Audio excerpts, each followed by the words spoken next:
Good morning बच्चों। बेटा, जैसा पिछले वीडियो में हम लोगों ने पढ़ा था unification of the Italy, Italy का थोड़ा सा पोर्शन बचा है, थोड़ा सा लास्ट का पोर्शन बचा है। तो आज हम लोग Britain as become nation state पढ़ लेते हैं और आफ्टर दैट फिर हम इटली का इसी वीडियो में हम लोग इटली का जो बचा हुआ पोर्शन है उसको भी थोड़ा सा रिकैप कर लेंगे एंड देन फिर पढ़ेंगे हम लोग मतलब visualising of the nation state. तो सबसे पहले हमें आज पढ़ना है बच्चों, Britain becomes a nation state. सबसे पहले पढ़ना है Britain becomes a nation state. तो क्या पढ़ना है? Britain becomes a nation state.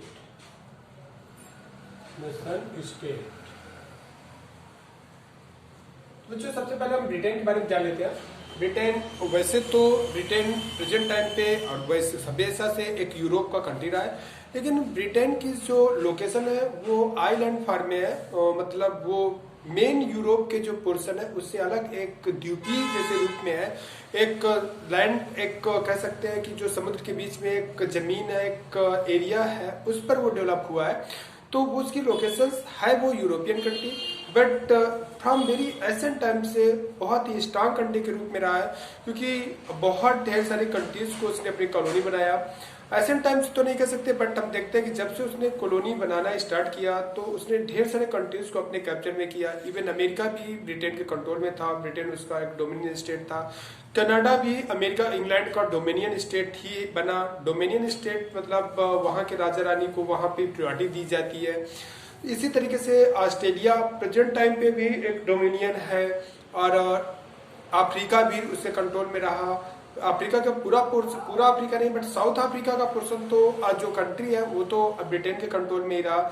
Same conditions अगर और हम देखें तो एशिया का most part of Asia was in the control of the Britain. तो हम आज उस कंट्री के बारे में जानेंगे थोड़ा बहुत अपने सिलेबस के हिसाब से, जो एक पूरे दुनिया पे रूल करने वाला कंट्री था। तो ब्रिटेन अगर देखा जाए तो ब्रिटेन बच्चों कब एक नेशन स्टेट के फॉर्म में जनरेट होता है, तो ब्रिटेन में सबसे पहले बच्चों 1688 में वहां पर एक रिवॉल्ट होती है।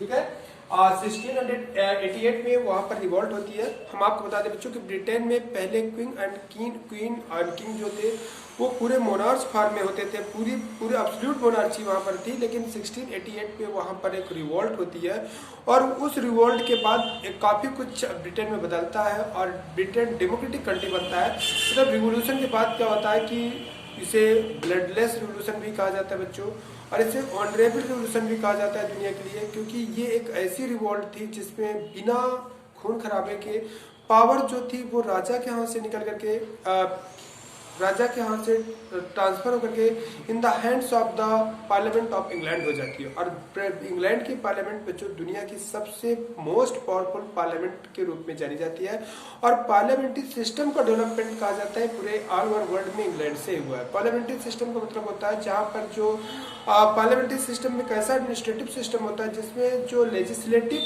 बॉडी होती है वो एग्जीक्यूटिव बॉडी दोनों आपस में अटैच होती है, जबकि प्रेसिडेंटल सिस्टम में लेजिस्लेटिव बॉडी का एग्जीक्यूटिव बॉडी से अटैचमेंट नहीं होता है। जैसे फॉर एग्जांपल के तौर पर इंडिया में पार्लियामेंट्री सिस्टम है, तो वही सरकार बनाएगा जिसे पार्लियामेंट में मेजोरिटी मिलेगी। जो लोकसभा में जो पार्टी मेजोरिटी गेन करेगा वही पार्टी ही सरकार का फॉर्मेशन करेगी। This is parliamentary system. जबकि अमेरिका वगैरह में कोई जरूरी नहीं है कि जो प्रेसिडेंट बने उसकी पार्टी का मेजोरिटी पार्लियामेंट में हो। पार्लियामेंट का अपने अलग काम है, formation of the law, and judiciary executive के अपने अलग काम है, गवर्नमेंट कंट्री को एग्जीक्यूट करना। ठीक है, लेकिन इंडिया में देखा जाए तो इंडिया ने इंग्लैंड के मॉडल को अपनाया है, मींस पार्लियामेंट्री सिस्टम को, पार्लियामेंट्री मॉडल को अडॉप्ट किया है। इस वजह से इन दिस मॉडल जो पार्लियामेंट होती है यानी लेजिस्लेटिव बॉडी होती है वो एग्जीक्यूटिव बॉडी के साथ कोरिलेट करती है, कोरिलेट करके सरकार का फॉर्मेशन होता है। तो इस मतलब इंग्लैंड में देखा गया कि 1688 में जो पावर थी वो राजा के हाथ से टर्मिनेट होकर के in the hands of the parliament के हाथ में आ जाती है। पार्लियामेंट पार्लियामेंट का इलेक्शन होता है, जो दुनिया की मोस्ट पावरफुल, जैसे इंडिया की पार्लियामेंट है तो उसमें कुछ रिस्ट्रिक्शन है। फॉर एग्जाम्पल के तौर पर सुप्रीम कोर्ट रिस्ट्रिक्शन लगाता है, कॉन्स्टिट्यूशन रिटेन है, कॉन्स्टिट्यूशन के अकॉर्डिंग टू ही पार्लियामेंट को भी काम करना होगा। These are the restriction that India में जो सुप्रियरिटी है वो कॉन्स्टिट्यूशन की है, इवन हम लेजिस्लेटिव की भी सुप्रियरिटी नहीं कह सकते। इन इंडिया में द सुप्रियरिटी ऑफ मतलब कॉन्स्टिट्यूशन है, जबकि इंग्लैंड में सुप्रियरिटी ऑफ पार्लियामेंट है। पार्लियामेंट को ना तो सुप्रीम कोर्ट का कंट्रोल कर सकता है, ना ही वहां पर रिटन कॉन्स्टिट्यूशन ही नहीं है। कॉन्स्टिट्यूशन रिटन होने की वजह से पूरी तरीके से पार्लियामेंट पावरफुल है, और इसके बाद वहां की सुप्रीम कोर्ट जो है उसे उतने पावर्स नहीं है जितने इंडिया और अमेरिका के सुप्रीम कोर्ट के पास है। तो इस तरीके से वहां की parliament most powerful body of the parliament होती है। फॉर एग्जाम्पल के तौर पर मैंने कहा था कि वहां के बारे में कहा जाता है all those manual work which can be done in this earth in case of England can be perform by the parliament of the England. ऐसा पार्लियामेंट ऑफ द इंग्लैंड के बारे में कहा जाता है कि दुनिया के जो भी काम इंग्लैंड की धरती पे इंग्लैंड की सरकार में है, इंग्लैंड के केस में है, तो सारे काम को इंग्लैंड की पार्लियामेंट परफॉर्म करती है।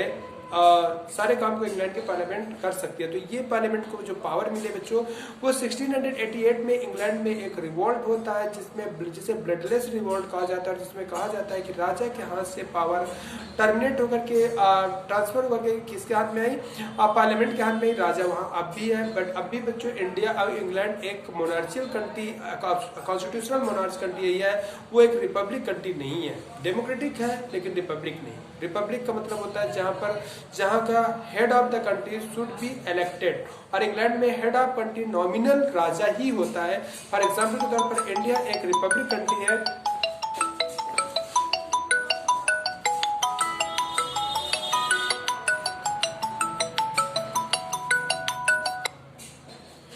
फॉर एग्जाम्पल के लिए बेटे इंडिया एक रिपब्लिक कंट्री है, क्योंकि इंडिया का जो नॉमिनल हेड होता है वो प्रेसिडेंट ऑफ इंडिया होता है, और president of India indirectly elected होता है। डायरेक्टली तो इलेक्शन नहीं होता, public direct president of India का इलेक्शन नहीं करती है। प्रेसिडेंट ऑफ इंडिया का इलेक्शन लेजिस्लेटिव असेंबली के दोनों हाउसेस यानी Lok Sabha, Rajya Sabha, central legislative assembly यानी पार्लियामेंट दोनों हाउसेस के members, as well as the state legislative assembly, हर स्टेट के जो विधायक होते हैं वो मिलकर के बेटे इंडिया के प्रेसिडेंट का इलेक्शन करते हैं। तो इंडिया के प्रेसिडेंट का इलेक्शन होता है, भले ही वो डायरेक्टली और इनडायरेक्टली। उस वजह से इंडिया एक रिपब्लिक कंट्री है, जबकि इंग्लैंड में बेटे किंग होता है, नॉमिनल हेड किंग ही होता है। आज भी राजा के पास ही नाम के लिए पूरी पावर्स है, तो इस वजह से वहाँ मोनार्ची आज भी कॉन्स्टिट्यूशनल मोनार्की है। तो हम ये देखना चाहते थे बेटा कि इंग्लैंड में ये जो इतने जो मोमेंट हुआ, ये जो पॉपुलैरिटी आई और इंग्लैंड एक powerful country of the world बना, तो ये 1688 के रिवॉल्ट के बाद वहां पर कुछ मेजर चेंजेस किए गए। After the struggle of the English parliament size power of monarchy 1688 में वहां की जो मोनार्ची थी वो मोनार्ची को एब्सोल्यूट मोनार्ची की बजाय पर कॉन्स्टिट्यूशनल मोनार्ची किया गया, और पावर को राजा के हाथ से ट्रांसफर किया गया to the parliament of the England, and rights were signed the king of 1889 and according to it जो लोगों के राइट्स, पब्लिक राइट्स या पार्लियामेंट के राइट्स को साइन किया किंग ने 1889 में। और अब वहां जैसे यहाँ पर प्रेसिडेंट की लोग इस पोजीशन होती है बेटा कि प्रेसिडेंट के बिना साइन किए कोई बिल ला नहीं बन सकता, वैसे वहां आज भी इंग्लैंड के, बट इंग्लैंड का किंग बेटे उसे मतलब वापस नहीं कर सकता। He has to do whatever the passed by the parliament और sent by the legislative body, executive body means prime minister and his cabinet. Okay, जैसे इंडिया में भी है, तो इंडिया में एक बार ये कहा गया कि इंडिया का प्रेसिडेंट एक बार वापस कर सकता है, अगर किसी बिल से वो एग्री नहीं है तो एक बार वापस कर सकता है, ये कह करके कि एक बार इस पर फिर से सोच लो। लेकिन अगर पार्लियामेंट या प्रेसिडेंट, कैबिनेट, प्राइम मिनिस्टर और उसकी कैबिनेट फिर से उसे भेजती है तो हैव टू डू, प्रेसिडेंट को करना ही होगा। That work will be perform by the president, को करना ही होगा, प्रेसिडेंट को साइन करना ही होगा। तो सबसे पहले कुछ लॉ बने, पार्लियामेंट बिकम्स द नेसेसरी। हाँ, अब बेटे क्या किया गया, अब क्या किया गया कि पार्लियामेंट की एग्रीनेस, पार्लियामेंट की जरूरत, पार्लियामेंट मेरे जरूरी, विदाउट पार्लियामेंट मतलब ये किया गया बिना पार्लियामेंट की, विदाउट पार्लियामेंट के एग्रीनेस के new taxation can never be implemented. आप अगर नए टैक्सेस लगाने हैं, नए टैक्स इंट्रोड्यूस करने हैं, नए टैक्स लोगों के ऊपर इम्प्लीमेंट करने हैं, तो पार्लियामेंट की मतलब पार्लियामेंट से बिल जरूर पास होना चाहिए, पार्लियामेंट को जरूर एग्री होना चाहिए। बिना पार्लियामेंट के एग्री के और वहाँ पर नए टैक्सेस नहीं अप्लाइड किए जा सकते हैं। दूसरा बच्चों, फ्रीडम फ्रॉम स्टैंडिंग आर्मी। हाँ, आर्मी के यूज के लिए बिना किंग या कोई भी हो, बिना आर्मी किंग का कोई भी रिप्रेजेंटेटिव हो, बिना आर्मी के, बिना पार्लियामेंट के एग्रीनेस के, बिना पार्लियामेंट के एग्री होने के बिना वहाँ की आर्मी को किसी भी मिशन पर नहीं भेजा जा सकता, किसी भी मिशन के लिए नहीं यूज किया जा सकता, किसी भी जगह पर यूज नहीं किया जा सकता। इसके बाद बच्चों, फ्रीडम ऑफ स्पीच दी गई, फ्रीडम फॉर स्टैंडिंग आर्मी हो गई, और फ्रीडम ऑफ स्पीच दी गई, freedom for the excessive bail दी गई, एक्सक्लूसिव बेल दी गई, freedom from the fine without any trial, कि बिना किसी ट्रायल के फाइन नहीं।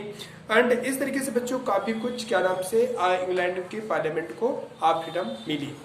अब बच्चों हमें जो पढ़ना है कि England as a nation state कब बना, तो इंग्लैंड का नेशन स्टेट बनने का मतलब है कि combining of the Ireland, Scotland and England को ज्वाइन होकर के एक नेशन स्टेट के फॉर्मेशन के प्रोसेस को हम लोग इंग्लैंड मतलब Britain becomes a nation state, या ग्रेट ब्रिटेन या उसी को यूके यूनाइटेड किंगडम के नाम से भी जाना जाता है। तो ये कैसे बना, ये कैसे तीनों आपस में ज्वाइंट हुए, कौन कौन से बेटा, इंग्लैंड, आयरलैंड एंड स्कॉटलैंड कैसे आपस में ज्वाइन हुए, इसी को पढ़ना है हमें। क्या कहते हैं, प्रोसेस ऑफ द फार्मिंग। तो बच्चों जैसे यूनिफिकेशन का हमने पढ़ा था, क्या नाम से, इन केस ऑफ द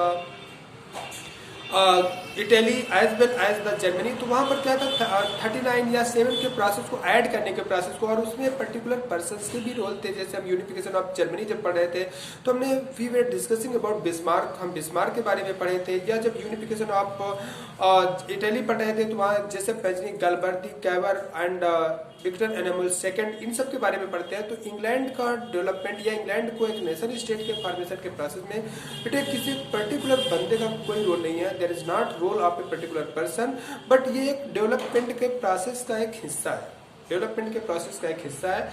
ये है इंग्लैंड के। तो क्या होता है बच्चों कि जैसे कि आप जानते हो कि स्कॉटलैंड, इंग्लैंड की प्रिंसेस की शादी स्कॉटलैंड के क्वीन के साथ, किंग के साथ होती है, इंग्लैंड की प्रिंसेस की शादी स्कॉटलैंड के प्रिंस के साथ होती है, जिसके दोनों, क्योंकि दोनों कंट्री के कल्चर, दोनों कंट्री के लैंग्वेज, दोनों कंट्रीज की मतलब लाइफ स्टाइल, दोनों कंट्रीज के ट्रेडिशंस अप्रॉक्स सेम थे। इस वजह से दोनों कल्चर एक होमोजीनस सोसाइटी का फॉर्मेशन कर रहे थे। तो इस वजह से जब बच्चों इंग्लैंड की प्रिंसेस की शादी स्कॉटलैंड के प्रिंस के साथ होती है तो दोनों कंट्रीज की और भी क्लोजनेस बढ़ती है, और उसका रिजल्ट ये होता है कि 1707 पे parliament of the Scotland pass a bill that is known as the Act of Union in 1707, by which the Parliament of the Scotland was dissolved with the Parliament of the England. England के Scotland के parliament को dissolve कर दिया जाता है with the parliament of the England by the act of union in 1707। ये याद रखना, 1707 एक्ट ऑफ यूनियन, प्रिंसेस की शादी किसके साथ, स्कॉटलैंड के प्रिंस के साथ, दोनों सोसाइटीज का होमोजीनस होना, दोनों कंट्रीज के सोसाइटीज का होमोजीनस होना, अप्रॉक्स ट्रेडिशंस, कल्चर, लैंग्वेज की similarity, these were the things which were forced to the parliament to join all these two countries, and by the Parliament of the Scotland, the bill of the Act of Union was passed in 1707, by which the Parliament of the Scotland was dissolved with the Parliament, and doublet Parliament को dissolve करके single Parliament का formation किया गया, और that Parliament of the Great Britain, Parliament of the Britain, और इस तरीके से दोनों countries मिलकर के एक हो गए by the Act of Union 1707। ये याद रखिएगा। और इसके बाद बच्चों फिर हम आते हैं की कैसे आयरलैंड बिकम द पार्ट। तो आयरलैंड की कहानी बेटे थोड़ी सी अलग है, वहाँ थोड़े से रिलीजियस पॉइंट इंपॉर्टेंट हो जाता है, क्योंकि आयरलैंड में बेटे दो ग्रुप के लोग थे, एक बेटे दो ग्रुप में से एक ग्रुप जो था वो था कैथोलिक्स और एक ग्रुप था protestant. Both are the part of the Christianity, means कहा जाता है मार्टिन लूथर के समय जब धर्म सुधार आंदोलन चला, जैसे इंडिया में भी ढेर सारे धर्म चले, धर्म सुधार आंदोलन चले, और ढेर सारे रिलीजियस का डिवीजन हुआ, चाहे वो जैन धर्म हो, जैन धर्म आगे चल करके दिगंबर श्वेतंबर में डिवाइड हो जाता है, या बौद्ध धर्म हो आगे चल करके हीनयान और महायान में जाकर के डिवाइड हो जाता है, हीनयान महायान दिगंबर श्वेतंबर, है ना, ये जाकर के, या हिंदू रिलीजियस हो, आगे चल करके देखो वैष्णव शैव में डिवाइड होता है, तो वैसे मुस्लिम रिलीजियस हो, ये क्या आपका शिया और सुन्नी में डिवीजन होता है, तो वैसे ही बच्चों आगे क्रिश्चियनिटी भी दो पार्ट में डिवाइड हो जाती है, जिसमें से एक पार्ट को हम लोग प्रोटेस्टेंट्स कहते हैं और दूसरे पार्ट को कैथोलिक्स कहते हैं। तो कैथोलिक्स जो जर्मनी, वो आयरलैंड था, वो कैथोलिक्स डोमिनेंट कंट्री था, वहाँ कैथोलिक्स की ज़्यादा पॉपुलेशन भी थी और कैथोलिक सोसाइटी में डोमिनेंट थे। लेकिन उसके बगल जो इंग्लैंड कंट्री था, वहाँ पर बच्चों प्रोटेस्टेंट का ज़्यादा लोग थे, प्रोटेस्टेंट डोमिनेंसी थी। तो इस वजह से जो प्रोटेस्टेंट ऑफ द आयरलैंड के थे, वो अगेंस्ट द कैथोलिक के खिलाफ इंग्लैंड से अपनी हेल्प की डिमांड करते हैं और इंग्लैंड उन्हें हेल्प भी करता है, उन्हें प्रमोट भी करता है। और रिजल्ट क्या हुआ कि with the help of England धीरे धीरे करके प्रोटेस्टेंट की majority as well as financially और सोसाइटी में उनकी वैल्यूज बढ़ती जाती है। और स्लोली क्या होता है कि एक टाइम ऐसा आता है कि 1891 तक एक समय ऐसा आ जाता है कि प्रोटेस्टेंट की डोमिनेंसी हो जाती है over the parliament of the England. जब बच्चों sorry over the parliament of the Ireland, जब प्रोटेस्टेंट की डोमिनेंसी हो जाती है तो 1891 में parliament of the Ireland also pass a bill which is known as a act of union by which the parliament of the Ireland passed a bill act of union and by it the parliament of Ireland also dissolved with the parliament of the England. Aldous मैं आपको बता दूं कि बहुत ज़्यादा Catholics के through इसका oppose किया गया, कैथोलिक ग्रुप ने बहुत ज़्यादा अपोज किया, बहुत ज़्यादा वहाँ दंगे हुए, बहुत ज़्यादा विवाद हुआ, बहुत ढेर सारे लोग मारे गए और इस तरीके से ढेर सारे लोग घायल भी हुए। लेकिन एटलीस्ट ये एक्ट ऑफ यूनियन का बिल पास हुआ और पास होने के बाद Ireland also joint with the England और इस तरीके से इन तीनों कंट्रीज के आपस में, तीनों स्टेट के आपस में जुड़ करके एक नेशन स्टेट के फॉर्मेशन के प्रोसेस को कहा जाता है Britain becomes a nation state या यूके का formation of the UK. This becomes by the joining of the Ireland, England and Scotland के ज्वाइन होने से, तो ये इंग्लैंड का, ये ग्रेट ब्रिटेन का फॉर्मेशन होता है। There was the formation of the Great Britain और सभी को ज्वाइन करके एक कंट्री, एक नेशन स्टेट बना, जहां पर पार्लियामेंट, इंग्लैंड के पार्लियामेंट को मेन पार्लियामेंट बनी and O God save our king का जैसा क्या नाम से आपका वो बना, एक एम्बलम बना कि क्या कहते हैं, कुछ वहाँ पर चेंजेस किए गए, कुछ नेशनल एंथम बनाया गया, जैसे Ireland to be the joint with the Great Britain into the single kingdom के रूप में बना, डबलिन पार्लियामेंट वहाँ की अबॉलिश की गई and the Anglican church was also recognised as official church in Ireland. No Catholics were allowed to hold public offices और Catholics को काफी डिनाइड भी किया गया। तो इस तरीके से बच्चों ये आयरलैंड एंड इंग्लैंड बन करके एक कंट्री का फॉर्मेशन करते हैं, ठीक है। और इस तरीके से इंग्लैंड एक कॉन्स्टिट्यूशनल मोनार्च कंट्री के रूप में सर्वाइव कर रहा है और इस समय भी सर्वाइव कर रहा है। इसके आगे का बच्चों पार्ट हम आगे वाले वीडियो में पढ़ेंगे। इतना आप लोग पहले रिवाइज करो, इतना पहले समझने की कोशिश करो। ओके बच्चों, थैंक यू।